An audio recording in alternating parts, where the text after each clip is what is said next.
Bonjour à toutes et à tous. Aujourd'hui, je vais vous montrer la réalisation d'un circuit qui commande une pompe. Cette pompe fonctionne à l'aide de deux boutons poussoirs, le bouton marche et le bouton arrêt. Le fonctionnement de cette pompe est le suivant. En appuyant sur M, si la pompe est arrêtée, elle démarre et continue à tourner lorsqu'on lâche le bouton M. Et si la pompe fonctionne, elle continue à fonctionner. Donc si vous appuyez sur le bouton M et non pas sur le bouton A, la pompe commence à fonctionner. En appuyant sur A, si la pompe fonctionne, alors elle s'arrête et reste arrêtée lorsqu'on lâche le bouton A.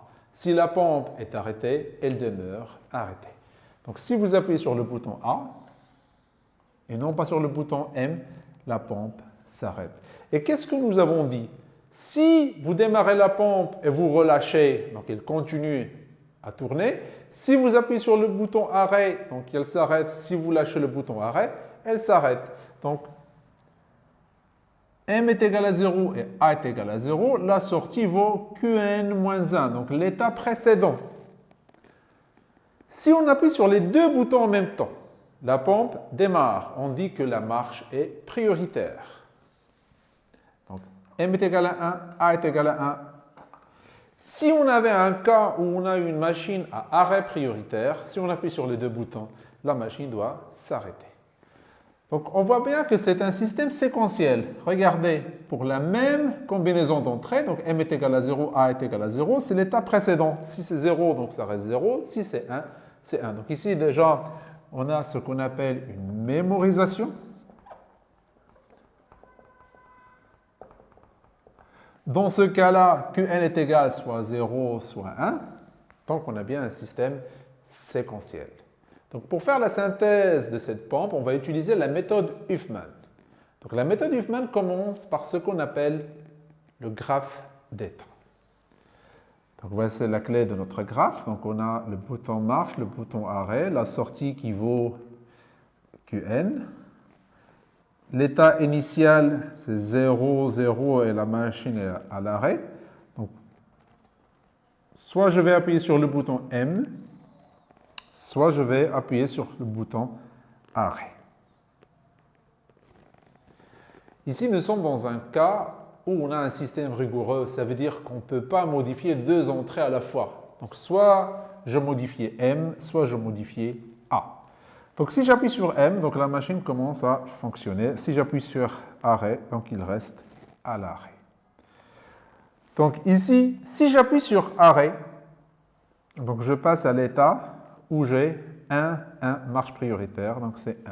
Donc ici, la même chose, si j'appuie sur 1, sur M, donc la machine reste allumée ou elle démarre. Donc ici, si je relâche A, je passe ici, et si je relâche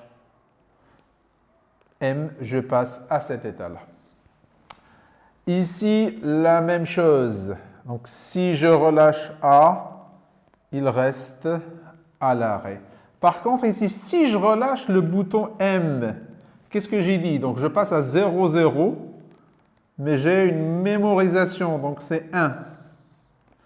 Ici, regardez, ce n'est pas le même état. Ici, c'est 0, 0 et la sortie vaut 0. Ici, c'est 0, 0 et la sortie vaut 1.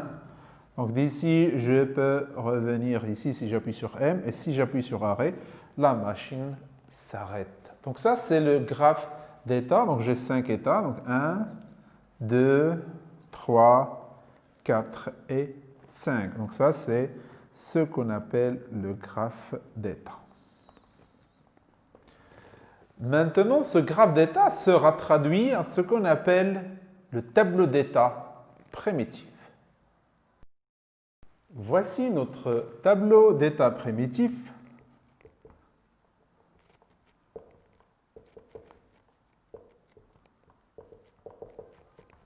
Qui correspond à ce graphe d'état. Donc notre tableau contient 6 colonnes. Donc ici, on met dans la première colonne M, A et les états. Donc les valeurs qui peuvent prendre MA, c'est 0, 0, 0, 1, 1, 1, 1, 0. Et dans la dernière colonne, on met la sortie Qn. Pour la première colonne, on met les états. Donc 1, 2, 3, 4 et 5. Pourquoi? Parce qu'on a 5 états. Maintenant, regardez avec moi. L'état 1 il est stable lorsque m est égal à a est égal à 0. Donc ici, c'est l'état stable 1 et la sortie vaut 0. L'état stable 2, c'est 1, 0. Et la sortie vaut 1. L'état 3 il est stable lorsque m est égal à 1 et a est égal à 1. Et la sortie vaut 1. L'état 4 il est stable lorsque m est égal à 0 et a est égal à 1. C'est 0, 1. Et la sortie vaut 0. L'état 5 il est stable lorsque m est égal à 0 et a est égal à 0. Et la sortie vaut 1. De l'état 1, je peux aller vers l'état 2 ou vers l'état 4. Donc, je peux aller vers l'état 2 ou vers l'état 4. De l'état 2, je peux aller vers l'état 3 ou vers l'état 5. Vers l'état 3 ou vers l'état 5. De l'état 3, je peux aller soit vers l'état 4, soit vers l'état 2.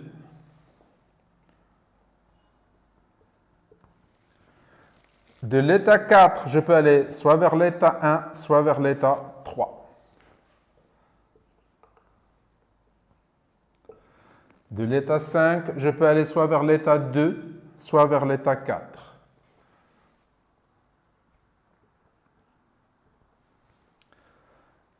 Maintenant, je vais chercher les états qui peuvent être fusionnés ensemble. Pour cela, je vais utiliser ce qu'on appelle le polygone de liaison. Notre polygone a 5 sommets. 1, 2, 3, 4 et 5. Deux lignes seront fusionnées si dans chaque colonne, on a un des cas suivants. État stable I, état transitoire I. État stable I, état impossible. État transitoire I, état impossible. La même état transitoire ou deux états impossibles. Bien sûr, le sens ne change rien dans la fusion. Donc, regardez avec moi. L'état 1 et l'état 2 ne sont pas fusionnables. Regardez ici, vous avez l'état stable I et l'état transitoire J. Ils sont différents, donc 1 et 2 ne sont pas fusionnables. Le 1 et le 3. Oui, sorties différentes, très pointillés.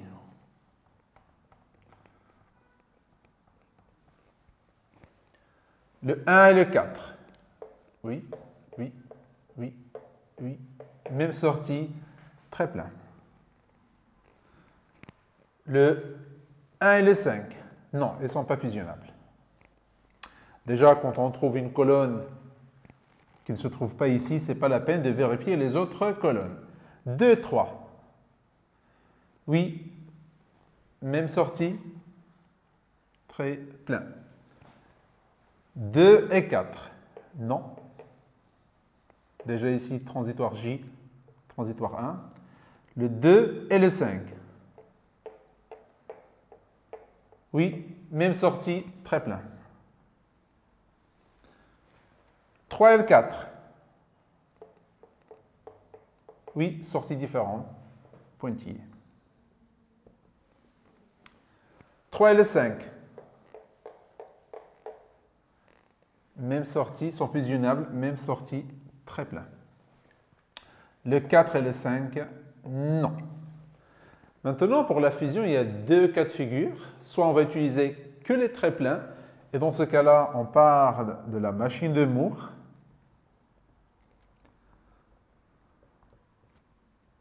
Soit on va utiliser les traits pleins et les traits pointillés, et dans ce cas-là, on part d'une machine de Meillet.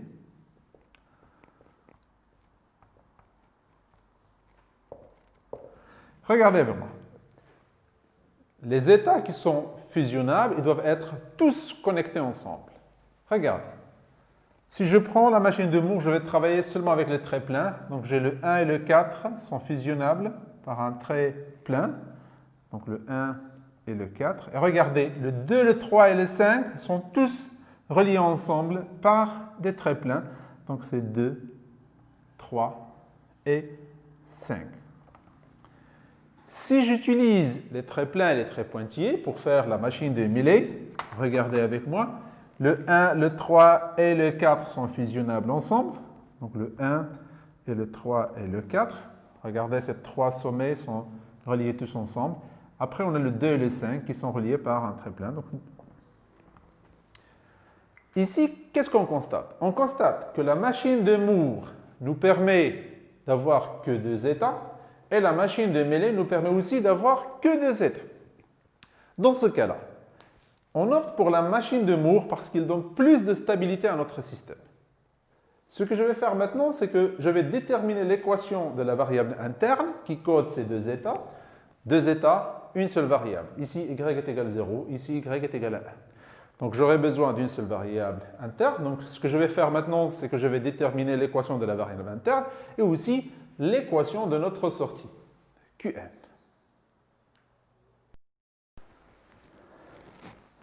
Pour déterminer l'équation des variables de notre système, la variable interne et la sortie de notre système, Qn, j'ai besoin de ce qu'on appelle le tableau d'état réduit qui correspond à la machine de Moore.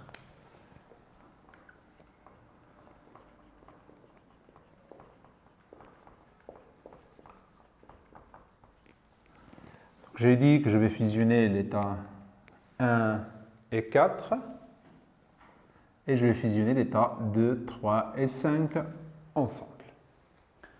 Donc l'état 1 il est stable ici en 0, 0 et la sortie vaut 0. Et l'état 4 elle est stable en 0, 1 et la sortie vaut 0.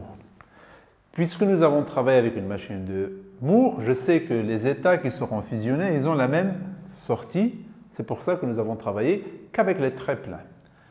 Pour 2, 3 et 5, donc 2, elle est stable ici. 3, elle est stable lorsque m est égal à 1 et a est égal à 1. Et 5, elle est stable en 0, 0. Et ici, la sortie vaut 1. Du 1, je peux aller vers le 2. Ou bien vers le 4. Du 2, je peux aller vers le 3 ou vers le 5. Du 3, je peux aller vers le 4 ou vers le 2. Du 4, je peux aller vers le 3 ou vers le 1. Et du 5, je peux aller soit vers le 4, soit vers le 2. Maintenant, je vais faire 2 tableaux de Carnot. Un tableau de Carnot pour la variable interne y et un tableau de Carnot pour la sortie Qn. Donc voilà, j'ai 2 tableaux de Carnot, un tableau de Carnot pour trouver l'équation de la variable interne y et un tableau de Carnot pour trouver l'équation de la sortie de notre système. Commençons par la variable interne. Donc, on dit que dans les états stables, la variable interne ne change pas, à savoir ici, et ici, ici, ici et dans cette case. Et qu'est-ce que nous avons dit? La variable interne ne change pas. Donc ici j'ai un 0, je mets ici un 0. Ici j'ai un 0, je mets ici un 0. Ici j'ai un 1, je mets ici un 1. Voilà, donc la variable interne ne change pas. Pour les variables, ou bien pour les états transitoires. Donc ici, j'ai 4, je passe vers 3, donc ici je mettrai un 1, ici un 1, et ici je mettrai 0. Donc pour l'équation de grand Y, le premier groupement que je vais faire, c'est celui-là. Me permet de dire que Y est égal à M plus, et le deuxième groupement, c'est ces 2 cases qui correspondent à petit y à bar. Donc ça, c'est l'équation de notre variable interne. Maintenant, on va trouver l'équation de la sortie Qn. Ici, la même chose. Dans les états stables, la sortie ne change pas. Donc ici, ici, ici, ici et dans cette case-là. Il vaut combien la sortie ici? Il vaut 0. Donc je mettrai 0, 0. Et dans ces trois cases, il vaut combien la sortie? Il vaut 1. Donc je mets ici un 1.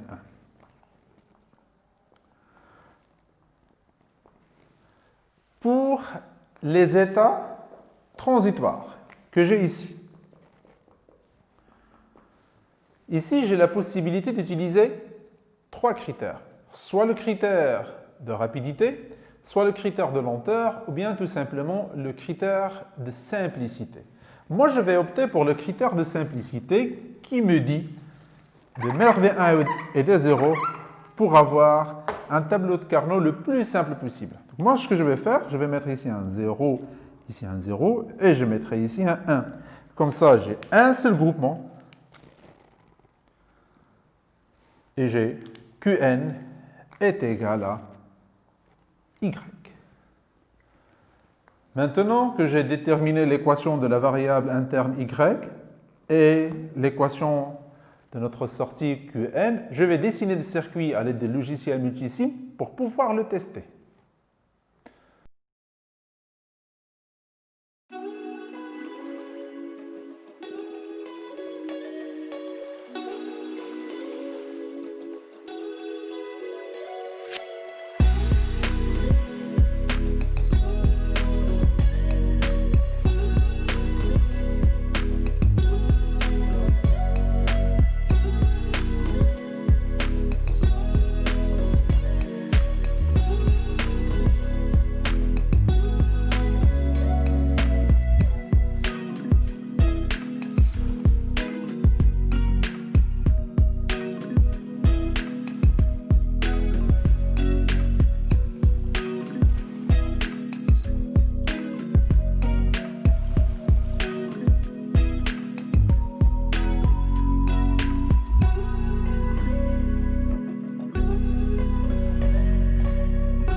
plus.